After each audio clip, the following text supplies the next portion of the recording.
Good evening. Okay, we're getting ready to start. Just want to share it on all the platforms so everybody who wants to watch it can watch it. We'll wait for some people to come on. Okay, just want to share this here. 1 second.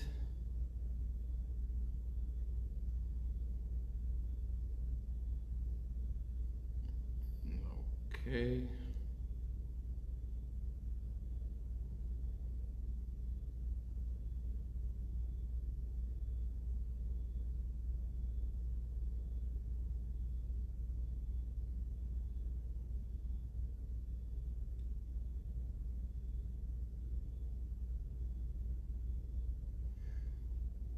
Okay.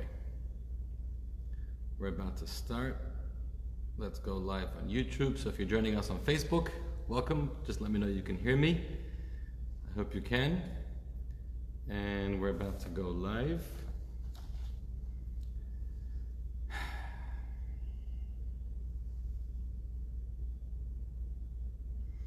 Okay, we're starting in 20 seconds. Just this computer is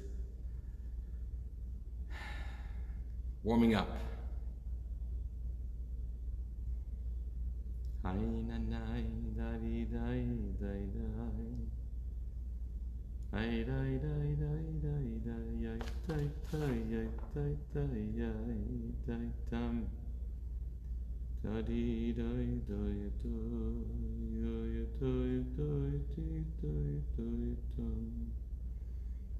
All right, sorry guys, hang in there. We're about to start. By the way, in the description of the video on Facebook, you have the link to the source sheet. So that would help if you open it up or you download it, because if you can follow along, you'll have even a better time. Okay, we're just trying to go live here. I don't know why it's not working. 1 second. We're almost ready to start. Nope.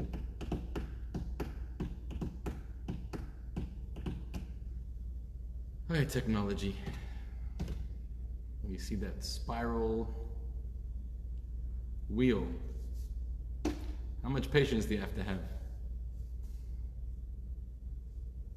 Okay, I'm trying to start. Let's see, let me try this one more time. We want to share this here. Let's see what's going on. Okay, let's try this one more time. Give me a couple more seconds. Here we go. Okay, we are live. Hello, friends. And welcome to our first class in the series of Outlandish Talmud stories and outstanding life lessons. There is the link to the source sheet in the description in Facebook or on YouTube. So if you download or open up the source sheet, you'll be able to follow along, which will make your experience much more enriching.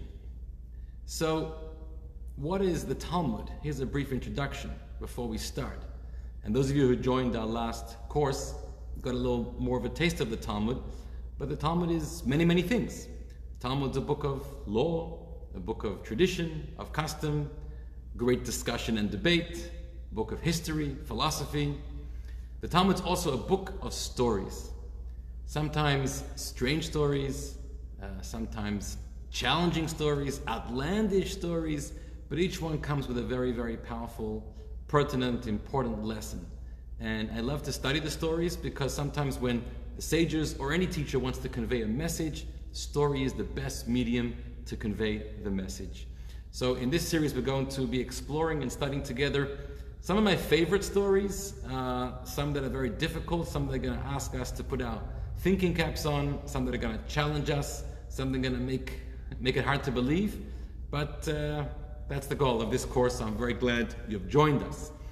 And for tonight, I want to focus on a very important theme, especially in light of what's going on in the world and in our country today. We are in the process of trying to heal from COVID-19, and in the midst of all that here in America, there's a lot of turmoil, a lot of racial tension. and on a societal level, it's challenging. There's a lot going on. And I want to briefly, or not briefly, but I want to, in one way, at least look through the lens of the sages, the lens of the Talmud, how to address these very severe issues that are dividing us as a people, and how we can try to bridge those gaps and unite a divided nation. So that's our goal for tonight. I have prepared 2 stories that I want to go through, time permitting. So we're going to try our best. If you have the source sheet, we're going to begin on I'm just getting a ring over here. All right, so you can't hear anything. Your audio is off. I'm sorry. Okay, I'm sorry. Is my audio on now for YouTube watchers? Can you please let me know if the audio is on? Give me a comment.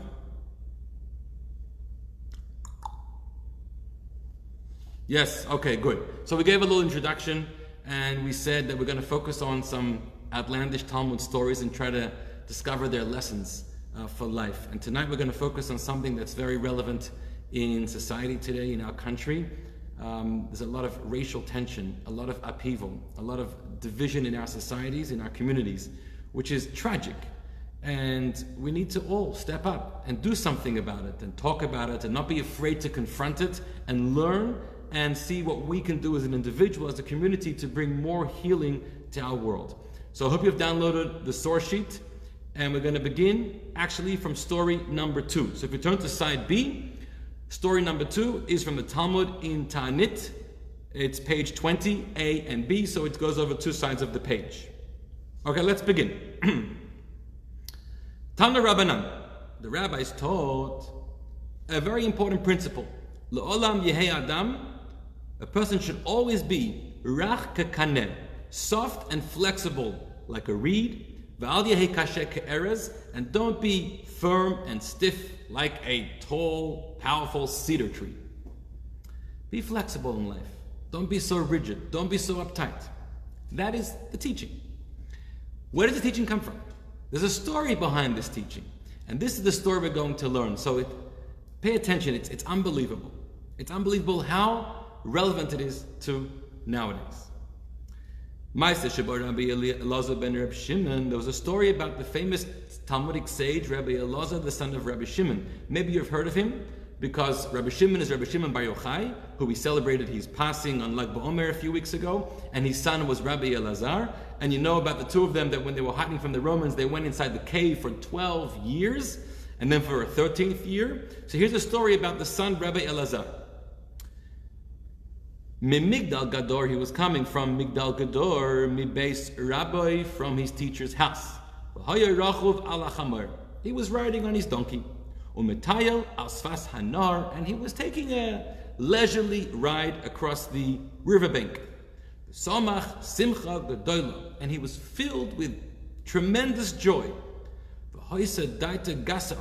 In fact, his ego was swollen. He was inflated inside his mind and heart.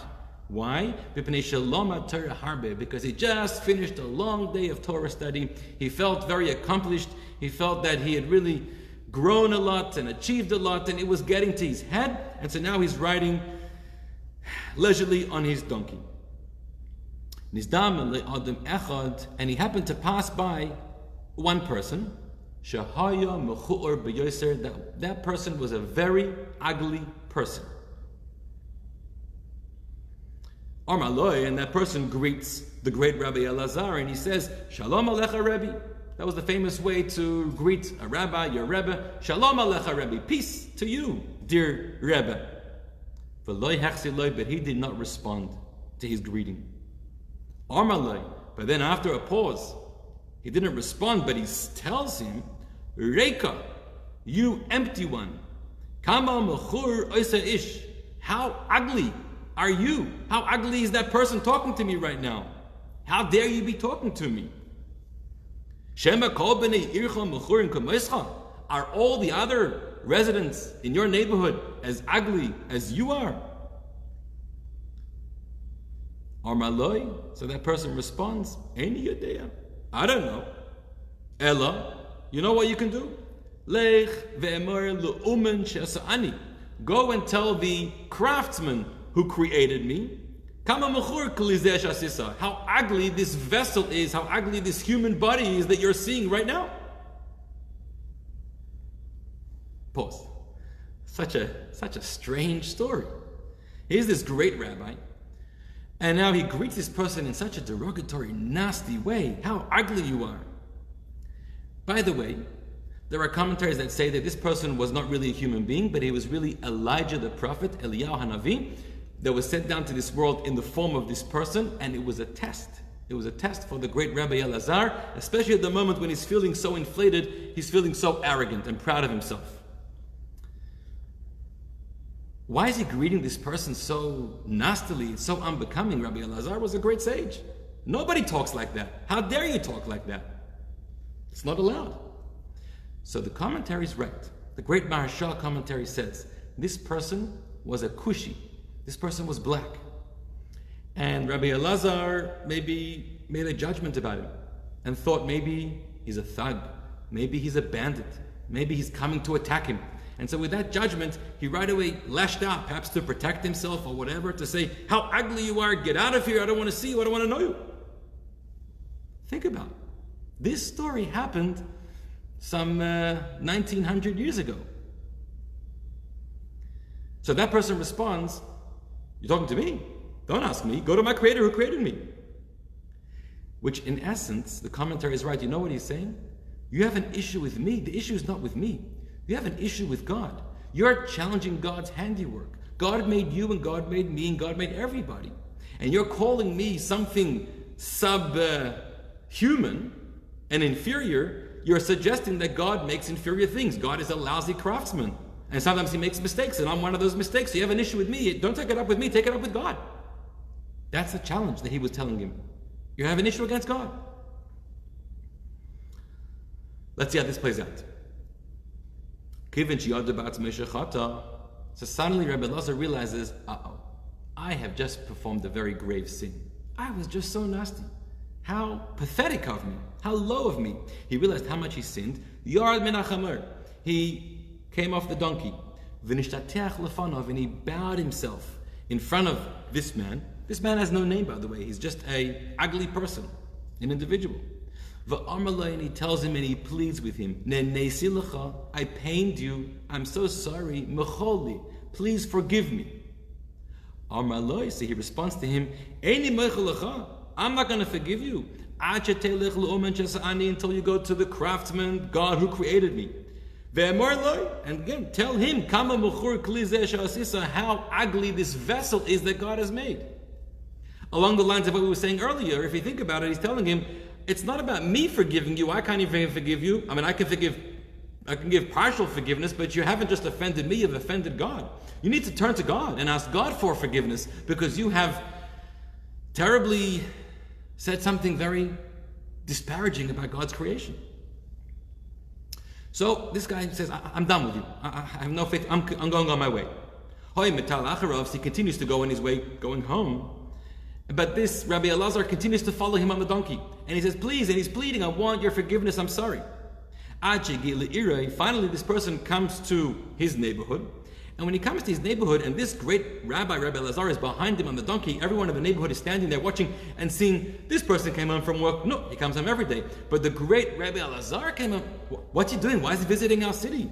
So, Yatzu b'nei Ira l'krasei, all the members of the city, word spread, Rabbi Eliezer is coming. Everybody came out to greet this great rabbi. And they shouted out to him, endearingly, Shalom Alecha Rabbi, peace to you, our dear master. Rabbi, Mari, our Rebbe, our teacher, our master. What an honor that you've decided to visit us here in the city. How can we help you? Can we host you? Can we serve you dinner? They were being very gracious to him. So this ugly person who's coming home and entering the city, Armalahem, he turns to the town people and he says, Limiatin Kare Rebbe, who are you calling? The great Rebbe, the great master, the great teacher. Armalahem? Armaleh, so they told him, that person on the donkey behind you. You don't know who he is? He's Rabbi Eliezer, son of Rabbi Shimon. Armalehem, so the ugly person tells his fellow townspeople, Imzer Rabbi, if he's a great spiritual master, Al Yirbu K'maisa B'Yisrael, may be God's will that there should be no more like him among Israel. Who needs people like him? Damaging, harmful people. Amar, so they told him, dear sir,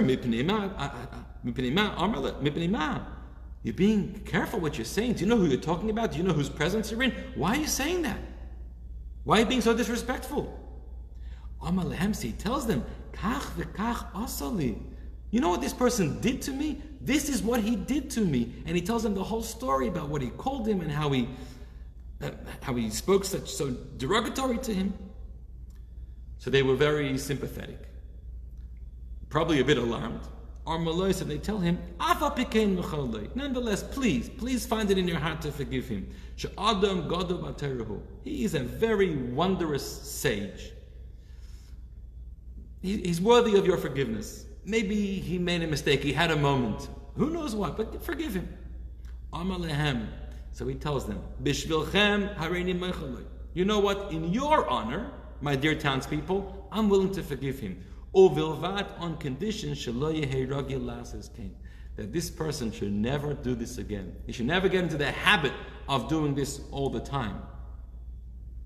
What does it mean? By the way, the Maharsha, the commentary says, what does it mean? You should never get into the habit of doing this all the time. Meaning, one-off. On occasion, you're allowed to be nasty to somebody else. You're allowed to be racist. You're allowed to say to somebody how ugly you are. So he says, no. What caused this person's racism, this person's nastiness? It was his ego. It was his inflated self, how proud he was of who he was. So he says, on condition he doesn't get accustomed to this haughtiness, this arrogance. He refrains from having these inflated moments of indulgence in one's self, heightened state of existence. And if he refrains from that, he's not going to fall into the trap to ever be so nasty to me or to anybody else. That's why I'm going to forgive him.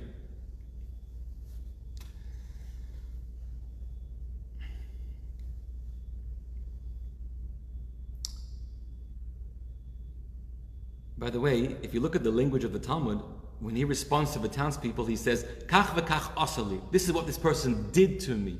He didn't do anything to him. He said something. There's a difference between saying something and doing actively something. He should have said, this is what this person said to me. What do you mean, what he did to me?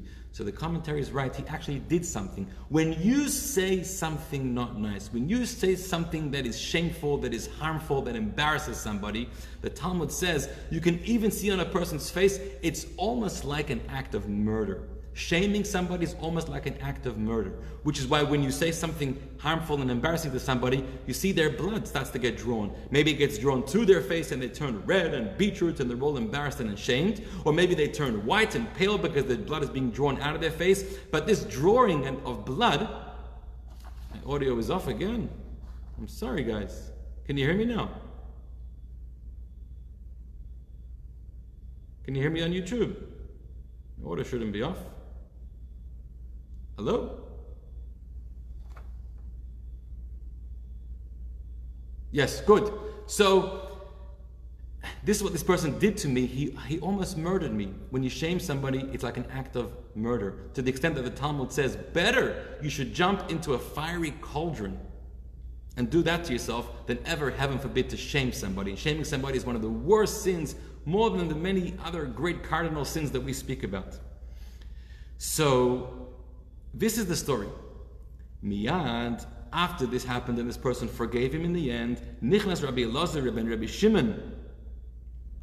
Rabbi Eliezer visited the Bet Midrash, he visited the synagogue in that town, and he stood up at the bimah.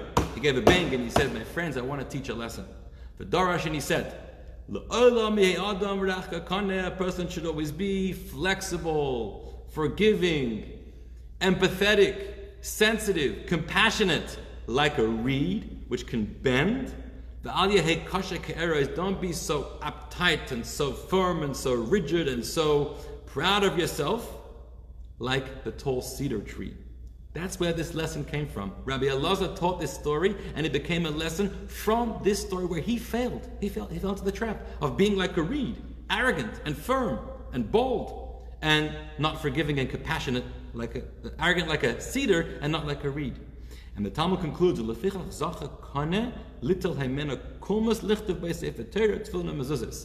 As a result of this, the Kana, the reed, was rewarded. That the reed is one of those things that you can use when you write a Sefer Torah, mezuzah, tefillin. You either use the feather or you can use the reed, and it's designed in a way that you can actually sharpen it to a very fine point, and it works well with the ink. But the reed was rewarded because this is a symbol. The whole Torah, the tefillin that you wear, the mitzvah, the mezuzah on your door, what's the message? The message is to be like this reed. This reed is someone who knows how to adapt, who knows how to be sensitive to somebody else. The biggest challenge here is where I want to view the universe through my lens, through my world. This is how I think, how I behave, what I think is right, and therefore if you think differently, look differently, behave differently, you're off, you're wrong, and I'm right. That's the biggest challenge going on over here, and that comes from arrogance. And that comes from being like a cedar tree, which is what Rabbi Eliezer had a mistake. And the lesson is be like the reed. Learn to create space. If you want to allow someone else to live in this world together with you, then you need to create space for them. And that is to say, here I am, I'm here, and I end here, and not to make more of me, right? You think about this. A lot of people want to just surround themselves always in social atmospheres with people who think like them, behave like them, and look like them. When you're doing that, what are you doing? You're really just creating more of yourself in this world, right? You need more you. We don't need more you. We have enough of you. We have you. You is enough. You is great. God made you. But God also made other people. And if you want to allow for other people to coexist with you in this world, you have to learn to create space for that and to recognize others might think differently, look differently, behave differently, and that's okay. So I think the takeaway from this story is, first of all, how even the greatest of people failed and slipped because of his arrogance. But there was an act of forgiveness here. Why was there an act of forgiveness? Because he had true remorse. He said, I'm sorry. He begged. He followed the person all the way to town. I don't know how long the journey was, but it was a long time. And he probably had other plans. But he realized he cannot leave this person until he truly achieves forgiveness. And for that, he had to show true remorse and regret. And finally, this person said, I'll forgive you. Why will I forgive you? On condition, or because I realize you truly regret what you did and you're not going to do it again. So this wasn't just paying lip service to saying I'm sorry, but it was reaching out saying I really did something wrong. I recognize how wrong it was. I recognize that my mistake and how I failed over here, and I'm not going to do it again. And on that account, he was forgiven. So that's this story of the great Rabbi Eliezer and the ugly person, which is a very outlandish story, but it's such a powerful story for us today. I have more I want to say about that, but let's go to the other story now and study that one, and then at the end because there's similar themes, and then we're going to wrap them up together to try to take some takeaways. So turn over to slide 1 now of your handout. We're going to start with the number 1, which is a story from the Talmud in Bava Metzia 84a. Okay, it's a long text. Let's go through this. Amar Rabbi Yochanan, the great Rabbi Yochanan said, Ana ishtari meshipira Yerushalayim. I am from the only remaining people of the beautiful people of Yerushalayim. He said, I'm a beautiful person. You should know that the Talmud says that when God created the world, 10 measures of beauty came down to the world. 9 fell into Jerusalem, and 1 was spread out all over the world. Apparently, therefore, the people in Jerusalem are more beautiful than anybody else, which we hope so. Because what does beautiful mean, right? Beauty, of course, is not just skin deep. Beauty is not just the facade of a person, but beauty is true beauty. So beauty is also the beauty of one's wisdom and one's character and one's soul and one's spirit. Real beauty. And beauty came down to Jerusalem. And now Rabbi Yochanan is saying at this point, after the destruction of the temple and so many have left, I'm the only beautiful person that remains here. In fact, he was so beautiful that the Talmud describes so amazingly his beauty. Listen carefully. Hi, man, the boy Metzia Shufar de Rabbi Yochanan. If somebody wishes to envision the extent of Rabbi Yochanan's beauty, Naisi Kisa de Kaspo Mibei Salki. Take a shiny silver goblet from the silversmith, a new silver goblet, V'nemalye Partzedeya de Rumna Sumka, and fill it with red pomegranate seeds. V'nerdele klila devarda sumka, and then place a crown of red roses on the lip of this goblet. V'noisve bin shimsha letula, and position it between the sunlight and the shade. Hahu zaharuri, and the glow and the luster and the beauty that you're going to see, me'ein shufa de Rabbi Yochanan, that is a semblance of Rabbi Yochanan's beauty. I've never tried that out. It does sound very beautiful. Sounds like a nice painting you could make for your house. So that's Rabbi Yochanan's beauty. Sometimes we say that, there's a story about Rabbi Yeshua, the son of Hananiah, another sage. And he was a great wise person. In fact, he was close with the Caesar in Rome. He's also not a very handsome person. He says he was also ugly, whatever that means. And once the daughter of the Caesar turned to him and says, "Wow, you're so ugly. How could that be?" So he turns to the daughter and he says, "I have a question for you. In your father's cellar, wine cellar, the Caesar is full of beautiful wines. What kind of barrels does he use to store his wine? You know what kind of barrels? They're dirty, porcelain, earthenware vessels. They don't look pretty at all. They're all faded and Why does your father store his precious, expensive wines in those vessels?" She said, "What should he do? He should be storing them in vessels of gold and silver, as is befitting the Caesar." So she says, "Wow, you're right. That's a good idea." So she calls over the servants and the others. She says, "I want all of these barrels, these earthenware barrels in the cellar replaced with golden barrels. That is what my father deserves." So they replaced it. And a couple of days later, the Caesar was sitting for dinner and he asked for a glass of wine. So they brought a glass of wine for the cellar. He tasted the wine. The wine was off. The wine was disgusting. He says, "What happened to this wine over here?" They said, "It's regular wine. Did something change in my cellar?" "Yeah, well, we thought that it's only befitting for you that we should make all the barrels into golden barrels, which is what we did." And the Caesar said, "Are you out of your mind? Do you know what gold and silver, these metals, do to wine? They ruin the wine. They make it go off, turn it into vinegar. That's not how you store wine. You have to store precious, beautiful, delicious wine in those disgusting earthenware, not pretty vessels." So he turns to his daughter and he says, "What happened? Do you know anything about this?" She said, "That's what Rabbi Yeshua ben Hananiah told me to do." He called him over and he said, "Rabbi Yeshua, why are you advising my daughter to make this ridiculous change in the cellar? We just lost a fortune of wine."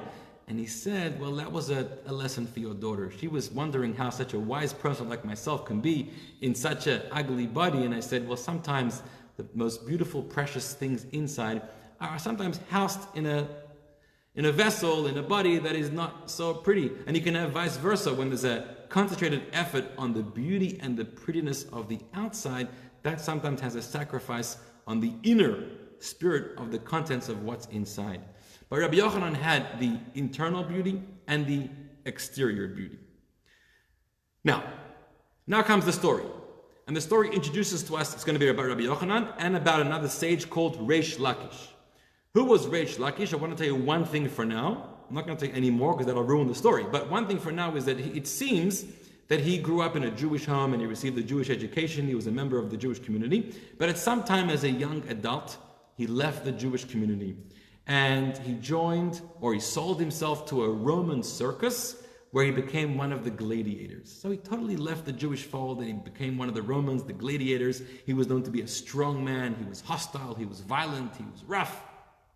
Okay, now the story. Yom Echad, one day, Rabbi Yochanan was taking a swim, going to the mikveh, cooling off in the Jordan River. Chazir Reish Lakish. Reish Lakish was walking by. Reish Lakish is a bandit. He's part of the gladiators. He's walking by and he sees this sage, this rabbi in the water. V'shavar liyardena. He jumps into the river Jordan, abasre, to pursue him.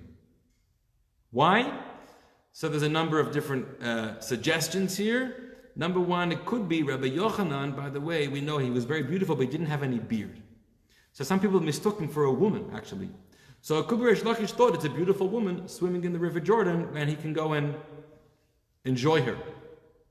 Another commentary says that he actually wanted to kill him. He wanted to kidnap him. He has a chance that a rabbi is alone. You can take him for ransom. So he's running after Rabbi Yochanan. When he reaches Rabbi Yochanan in the water, Amar Lei, Rabbi Yochanan sees him. He sees Reish Lakish, and he's burly, and he's well built, and he's solid, and he's muscular, and he says, with strength like yours, you should be dedicating that strength to studying Torah. Amar Lei, Reish Lakish had a quick comeback. And he says, yeah? Well, shufrecha l'neshei, beauty like yours, that should be for women to enjoy. So they're having this funny conversation with each other. Most unexpected. Amalei, so Rabbi Yochanan turned to Reish Lakish and he recognizes who he was, it appears. And he says as follows, if you will return to the community, if you return to the Torah, to Jewish life, which from here, by the way, we learn that Reish Lakish used to be part of the community, but then he left, like I said earlier. If you return and you come back and you become a pious Jew and you join us in the Bet Midrash and you study Torah, I'm making an offer. I'll give you my daughter to marry, my sister to marry. My sister is even more beautiful than I am. And he knew this was a soft spot of Reish Lakish. I don't know if the sister knew about this, but that's something else to think about. So Reish Lakish says, all right, Kabil, Alei, he accepted the offer, and he says, I hereby accept upon myself, I'm going to change my life completely, make a total shift, leave the Roman circus, leave my gladiator bandit life. I'm joining you in the Jewish community, in the synagogue, in the study hall. I'm going to become a student in the yeshiva. He tries to climb out of the river to put his clothes back on, and he was unable to get out of the river. He couldn't climb up. He lost his physical strength. What happened over here? So here is something interesting where there's a teaching in the Talmud in Sanhedrin that says as follows. In scripture, the word Torah is referred to by the word Toshia. Toshia can have many meanings, but one of the meanings comes from the word tash, which means to weaken. And the Talmud says, Torah weakens a person. What does it mean, Torah weakens a person? To the contrary, Torah strengthens a person. We know that Torah brings a person strength. It brings them courage and confidence and fortitude to be able to live, as they should, in a disciplined way. So some commentaries write Torah weakens the Yetzer Hara. Torah weakens the evil inclination about a person. But others write that Torah weakens your physical strength. And the explanation is that there's a certain strength and might and power about the physical body that's like brute physical power. And for that, you have to be totally immersed in nurturing and in building up that potential of physical strength of the body.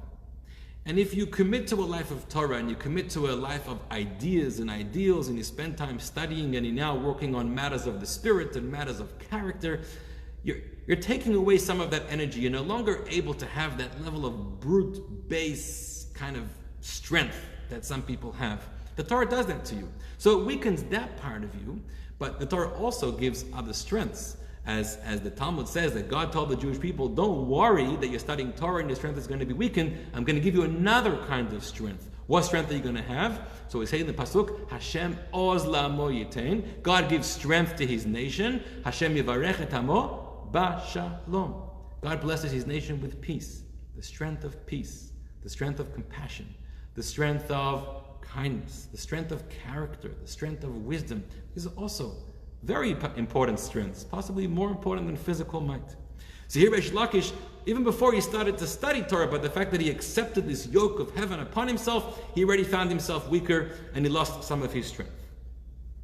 Okay, apparently he made it out of the river, he got dressed, and now he comes home with Rabbi Yochanan. Akrei v'asnei, Rabbi Yochanan brought him into the yeshiva and he started to teach him. He taught him scripture, he taught him Mishnah, he taught him all the different parts of Torah. V'shavye gaver Rabbi. Reish Lakish had a good head, and very quickly he emerged as one of the brightest and most successful students, and he became a very great sage in the academy himself. To the extent, here's a story that happened. Yom Echad, one day in the Bet Midrash in the study hall, have a miflag Bet Midrash, there was a disagreement, an argument in the Bet Midrash about a law. What was the question that was raised? The question was as follows. It's regards to a law of purity and impurity. So you might know that there are certain sources of impurity, like a dead body, something that lacks any life is impure. When a vessel comes in contact with that impure source, the vessel can become impure. When can a vessel become impure, which is why you have to purify it and put it in the mikveh, etc. When can a vessel become impure? When it is already a vessel. It's complete. It's finished being made. If a vessel is still in the process of being made, It's not yet a complete vessel. It doesn't have the status of a keli, of a vessel, and it is not susceptible to become impure. So here's the question. Saif, when it comes to certain weapons, like saif is a sword, a sakin, a knife, a pigyon, a dagger, a roimach, a spear, magal yad, the hand sickle, magal katsir, a harvesting sickle, all of these kinds of weapons and tools. When do they become susceptible to become impure if they come in contact with the source of impurity? That's the question. So the Gemara gives the obvious answer, Mishat Gemar Malachtan, when they're finished being made. When it's still in the process of being carved and being welded, it's not yet ready. But when it's finished, so it's ready to become, it could become impure. And when is that point that these weapons are finished being made? So Rabbi Yochanan was in the study hall, he was the teacher. So he said, Rabbi Yochanan Amar, Mishitzarfim Bekivshan. Once you have finished fashioning this weapon or this tool, you put it inside the cauldron, inside the furnace, you heat it up and you strengthen it and you harden it, and then it's ready to be used. That's its finishing point. Once it comes out of the cauldron, out of the furnace, now it's susceptible to the laws of impurity. That was Rabbi Yochanan's opinion. Rish Lakish piped up. He said, actually, that's not the point where a weapon is finished being prepared, but rather, only even after you've taken out of the furnace, it's been hardened, everybody knows that, well, not everyone knows apparently, but that a weapon, a lot of its power is not just what it can do. It can, stab and kill, but it's also intimidating. The weapon has to look good. It has to be shiny. It has to scare off the enemy. So after it's hardened, then you polish it in water. After the polishing, then it's ready to be used. So Rish Lakish says only after the polishing is it susceptible to become impure. Rabbi Yochanan was challenged here by his student. So Amalei, Rabbi Yochanan responds to Rish Lakish, Lista b'listiyuse yada. You were the bandit. I should have remembered. You used to do these things. You should know better than me. Of course you know. You're right. Now, he was conceding to his opinion, but he was also saying it what appeared to be in a not nice way. We remember you. We know where you come from. Amalei, Rish Lakish was very offended. Rish Lakish says, Umaya Hansali, what did you do to me? What benefit did you bring me? Hasam Rebbe Karali, Hacha Rebbe Karali. When I was a bandit, they called me Rebbe, they called me leader. Now I'm in the Bet Medrash. They again call me Rebbe, call me leader. Nothing has changed. My status of leader, it's still the same. I didn't need to come here to be called a leader. I could have been there. Rabbi Yochanan, what did you do to me? What benefit did you do by bringing me here to the Bet Medrash, to the community? Armalei, Rabbi Yochanan responded, Ahani lecha, what do you mean? I brought great benefit to you. I brought you under the wings of God. I brought you into the Jewish community. I introduced you back into the Torah. It's a strange conversation, and there's a lot of different commentaries about what Rish Lakish was attacking, and Rabbi Yochanan was responding. We didn't have time to go into it now, but one thing we see for sure, Rish Lakish was very offended. Why was he offended? We have an important rule. It's a law in the Torah that says, if somebody has a dark past, it says it about a person who converted. They used to be a non-Jew, now they're Jewish. A person who was a sinner, a criminal, and then now they're done to Shuvah, and they've rehabilitated themselves. You're not allowed to remind a person about their past. It's painful, you're not allowed. They've worked so hard to restore themselves, to change their lives, to pick their socks up, to rehabilitate themselves, and in one moment you can throw out a nasty comment and you deflate everything that they've built up. You're not allowed to. It's a big sin to remind someone about something they've done wrong in the past when they've worked so hard to try to correct it. I remember I was once trying to understand something about prison. I wanted to know what's going on over there, and I knew somebody who had spent time in prison, and so I wanted to ask him. Now he was out and he changed his life completely, and I wanted to ask him about it, and I said, no, I can't ask him about it because I don't know if I'm allowed to. I have to wait till he starts a conversation with me. And I waited very patiently for a long time, and eventually in one conversation he started to talk to me about his experiences there. So I saw that he wasn't pained by it. He was ready to talk about it once again. So then I had this conversation with him. Something to be very careful about. Okay. So now Resh Lakish has come back to Rabbi Yochanan in pain, and there's been this uncomfortable conversation. So the Gemara says, Chalash daited the Rabbi Yochanan. Rabbi Yochanan became very weakened. He became almost offended and ill from what transpired.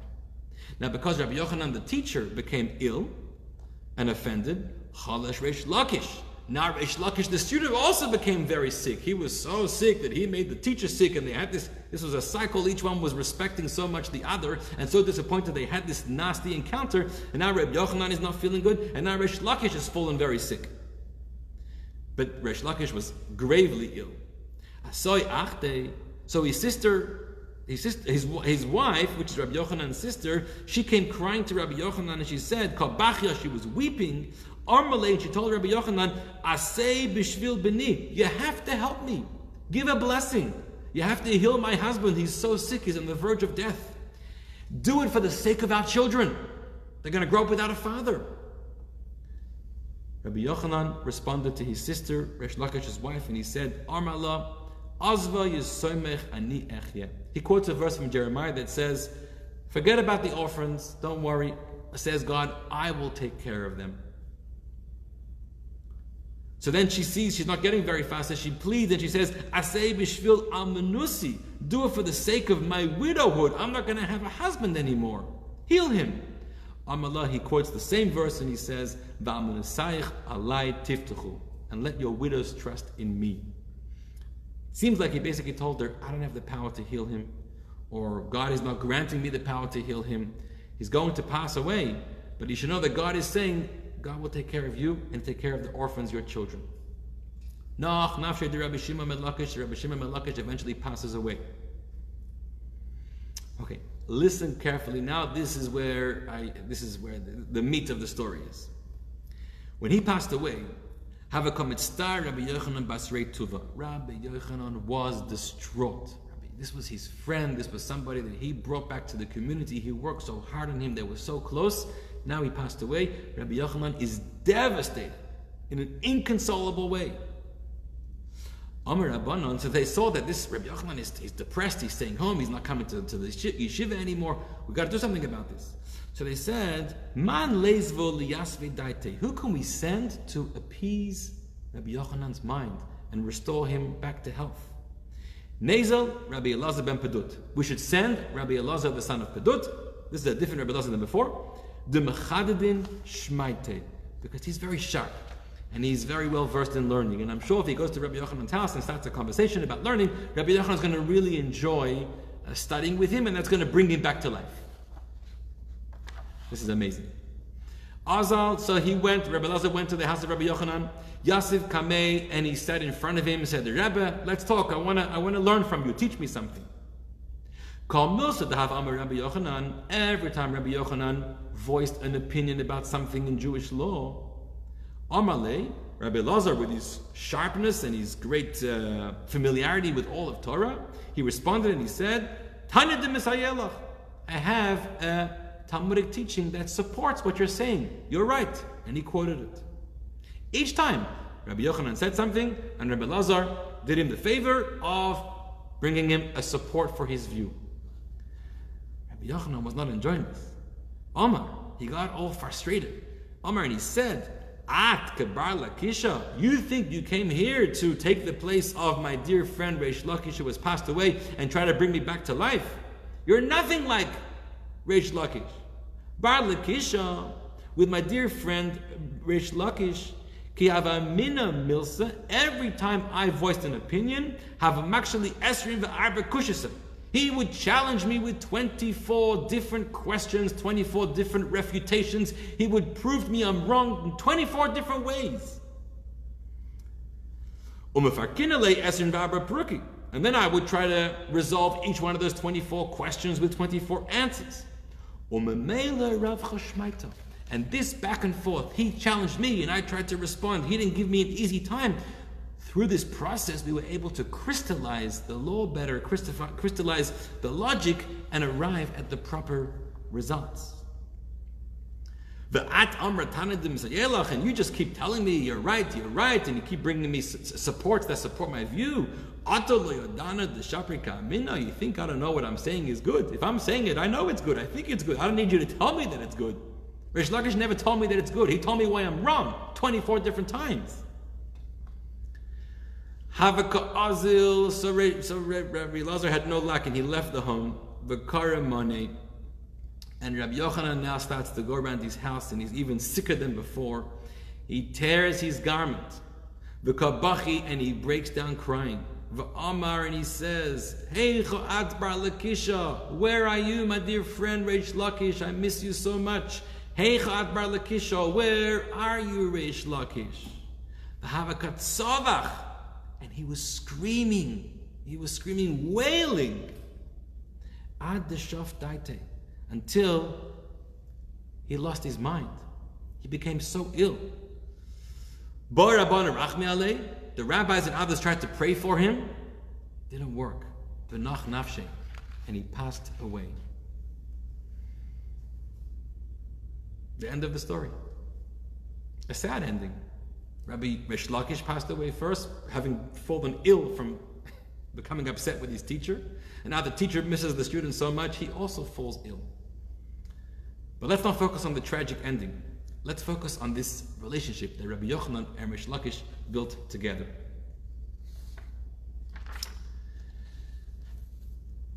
Rabbi Yochanan did not appreciate when he had students and colleagues always telling him that he's right. Always telling him, yeah, excellent, whatever you say is good, you're always right. Rabbi Yochanan recognized that is not a way to build and to grow and to reach the truth. Rabbi Yochanan enjoyed Rabbi Lakish because every time he said something, Reish Lakish challenged him. Reish Lakish came from a different worldview. Reish Lakish came from a different planet, a different set of life experiences, a different background. Reish Lakish saw everything completely different to how Rabbi Yochanan saw them. When Rabbi Yochanan said black, he said white, or white and black, or yes is no and no is yes. They did not see eye to eye on anything. They disagreed about everything. And Rabbi Yochanan said, that was a true friend. That's somebody who I can hold close to me, somebody I know that supported me in life, and I supported him, and we were able to grow in a genuine, honest way. I don't want to be in the echo chamber, where everything is familiar and look-alike to me. That's not the real world. That's not the world that God created. God created a colorful world. You know what kind of world God created?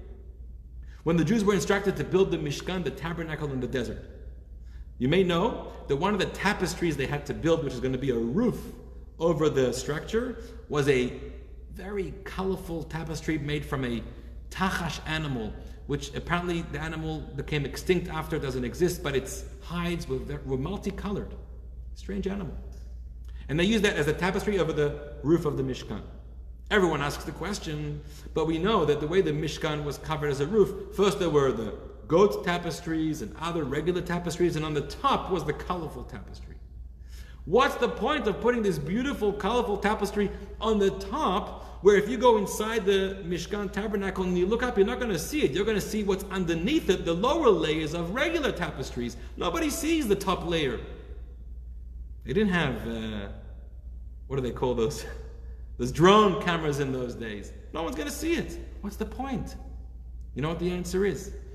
When Hashem looks down from heaven and he looks at the Jewish people, he looks at the human people, he doesn't want to see one color. He doesn't want to see everything matching and fitting and perfectly the same and everyone identical to each other. He wants to see the colors of the rainbow. He wants to see the multicolored layers of the human people. Different styles, different cultures, different backgrounds, different languages, different values, different lifestyles, all in one tapestry, all cohesively getting along and respecting each other. That is the home of God. That's the tabernacle. That's the space that God says, there I want to live. I don't want to be in a place where we shun out and don't allow the voice and the color of somebody else different than us. We have a lot of these teachings when it comes to studying Torah, but it's applicable to other areas of life. I want to read this teaching out to you. I have two teachings I want to read to you. One teaching is in regard to the importance of listening to each other. In Talmud Shabbat, it says as follows. Rabbi Abba said that Rabbi Shimon ben Lakish said, this is a quote from Rabbi Shimon ben Lakish, two Torah scholars who listen to each other in the discussion of halacha, the Holy One, blessed be He, hears their voice. And it quotes a verse to support that. But if they don't listen to each other in their conversation, they cause the divine presence to depart from among Israel. And the verse says, run away, my beloved. You know where God wants to be? In a conversation where two people do not agree with each other, don't see eye to eye with each other, but they're listening to each other. Not Not, yeah, I know what you're saying. I know what you mean. I know what you're going to say.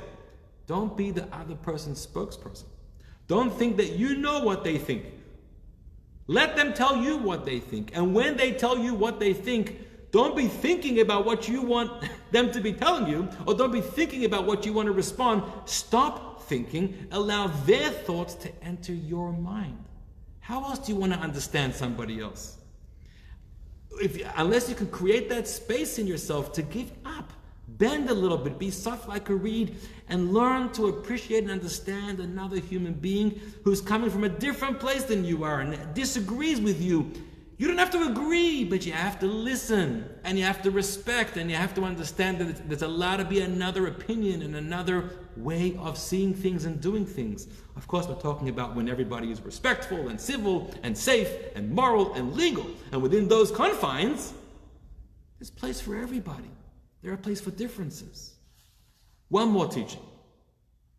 Very, very important.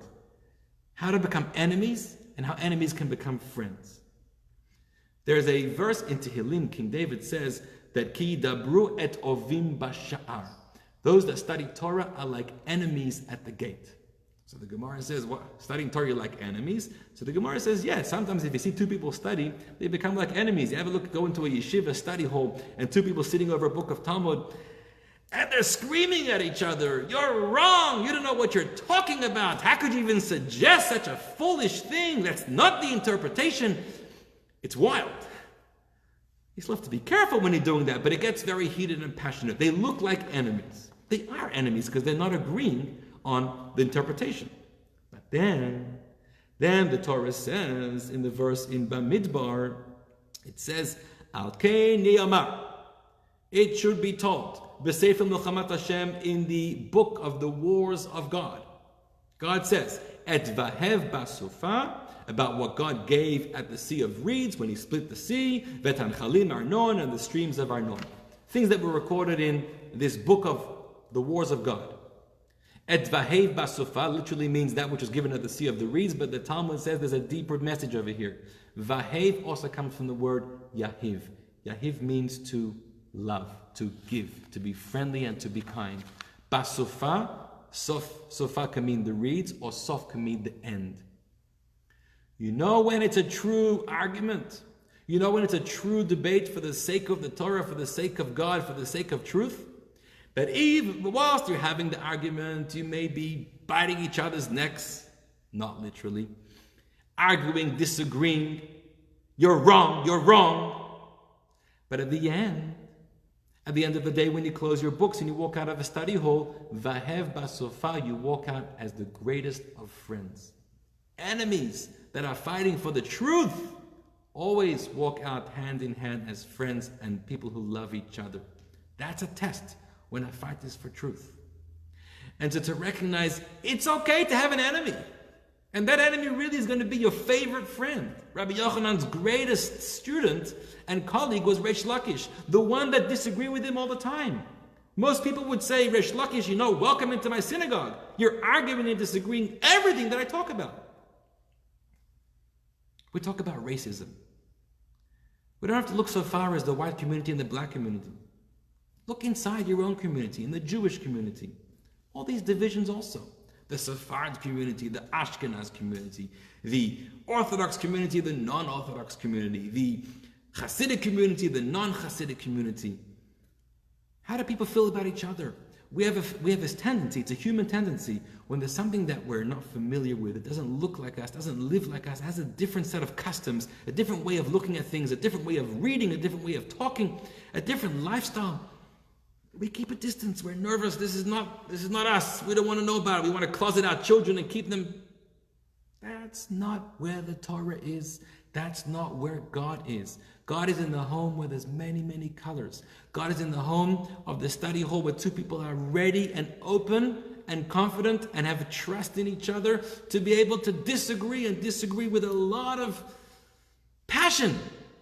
But to know that they're fighting for the same truth and they're going to walk out of this thing respectful and friends. Because we learn to see things outside of our world. No person's mind knows it all, sees it all. Only God knows it all. My mind sees how my mind understands. I would learn so much and benefit so much to also see how you understand. Number one, maybe I'll learn something that I didn't know and I'll end up agreeing with you. Or even if I learn something from you that I still continue to disagree, but when you create that disagreement, you're for sure going to sharpen my knowledge of what I know. Like Reish Lakish did to Rabbi Yochanan. We gain from each other when we unite with each other. Our differences are that which can strengthen us, not weaken us. That is the lesson. From the story of the ugly person, where Rabbi Eliezer had true remorse, and then he was forgiven because he's not going to do it again.